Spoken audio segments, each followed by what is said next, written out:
Et on commence tout de suite en retrouvant Monsieur Louis et son billet d'humeur. Bonsoir à vous. Bonsoir Bénédicte et bonsoir à toutes les auditrices et les auditeurs de RCF Grand Est. Est-ce que vous avez bien dormi cette nuit? J'ai très très bien dormi cette nuit et vous?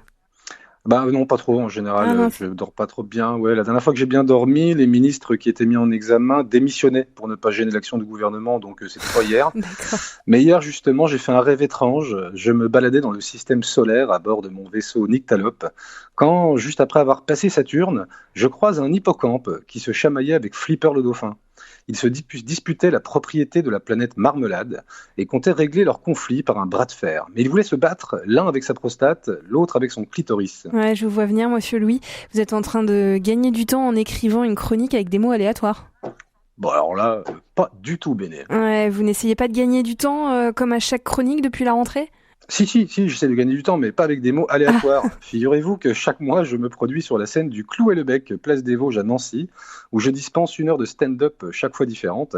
Et le public du dernier spectacle m'a mis au défi de placer des mots de leur choix durant cette chronique. et vous avez réussi du coup votre défi?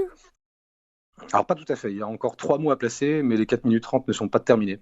Ceci dit, je remarque que vous m'avez une nouvelle fois percé à jour, car après 37 chroniques, vous commencez à me connaître.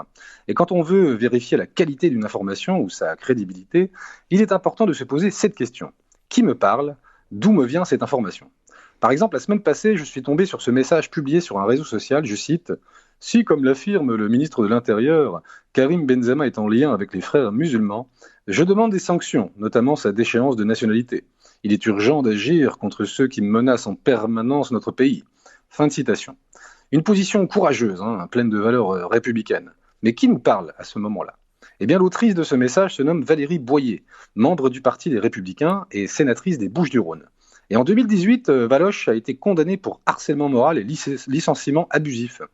Mais en plus de ça, elle se targue d'être une grande amie du dictateur syrien Bachar el-Assad, qui n'a pas hésité à faire tirer sur son propre peuple, autant dire un futur prix Nobel. Et pour parachever son œuvre, elle a défendu le professeur Raoul durant la pandémie de Covid-19. Autant vous dire que si vous êtes perdu en forêt avec Valérie et qu'elle choisit de partir à droite, partez à gauche. C'est pas la Zinedine Zidane des valeurs républicaines, et niveau courage, elle a bizarrement supprimé son message. Monsieur Louis, mais quelle est donc l'histoire initiale entre Monsieur Darmanin et Benzema? Excellente question, Béné, toujours première sur la sagacité, qui n'est Eh pas oui. le titre d'une chanson de Yannick Noah. Eh bien, pendant que le monde entier se demande comment faire pour que le peuple juif et le peuple palestinien vivent en bon voisinage, le ministre des violences faites aux femmes, enfin de la lutte contre les violences faites aux femmes, selon que vous cherchez ou pas un appartement à Tourcoing, a décidé de faire un passement de jambes sur l'ancien joueur de Lyon et du Real Madrid en l'accusant sur BFM TV d'avoir des liens notoires avec les frères musulmans. Et tout cela avec zéro preuve. Mais le Stéphane Plaza des Hauts-de-France ne s'arrête pas là, puisqu'il reproche à Karim Benzema de n'avoir pas réagi publiquement à l'horrible assassinat d'un enseignant à Arras. Bah, je note que l'ancien attaquant de l'équipe de France n'a pas réagi non plus à la tempête qui a touché le sud-ouest du pays. Doit-on en déduire qu'il est le complice des frères Météo et qu'il se réjouit des dégâts causés? J'ai aussi constaté que M. Darmanin a mis plusieurs semaines à réagir à la tentative d'assassinat du maire de Saint-Brévin, lâchement attaqué par une milice d'extrême droite. Que doit-on en conclure? D'ailleurs, des millions de Français ne réagissent pas publiquement à toutes les atrocités du monde. Alors pourquoi exiger une réaction de ce footballeur en particulier? De plus, une autre star du ballon rond, Eric Cantona, a publié un message similaire de soutien aux victimes innocentes du peuple palestinien. Mais pourquoi personne ne lui reproche? Peut-être parce qu'il s'appelle Eric? Quand on s'appelle Eric, on peut être condamné à plusieurs reprises pour incitation à la haine, et pourtant être l'invité de tous les plateaux télé. Mais il faut s'appeler Zemmour. Alors attention, je ne défends pas Benzema par passion pour la balle au pied. Dans la famille, on est handballeur de père en fils. Un sport plus proche des valeurs du rugby, mais avec une différence fondamentale. L'équipe de France de hand, quand elle dispute une Coupe du Monde, elle la gagne. Oh. D'autant plus que pour avoir parcouru les publications du footballeur, ça n'a pas l'air d'être le crampon le plus affûté de la chaussure. Mais je préciserai à Madame Boyer qu'on ne peut pas déchoir de sa nationalité quelqu'un qui est né en France et ne possède qu'un seul passeport. C'est un peu dommage d'être sénatrice et d'ignorer les traités internationaux qui interdisent de rendre quelqu'un apatride.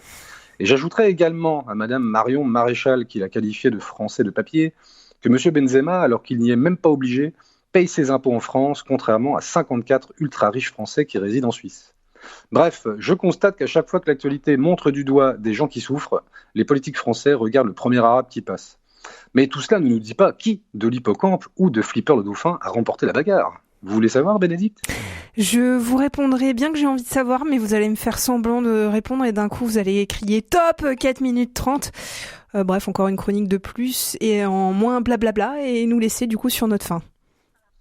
Bah, en vrai, j'aurais pu vous répondre, hein, mais comme vous avez préféré étaler votre sarcasme à l'antenne.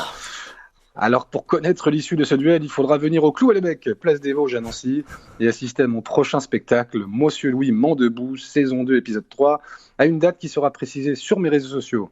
Abonnez-vous à ma chaîne YouTube et à presque lundi prochain. À presque lundi prochain, monsieur Louis.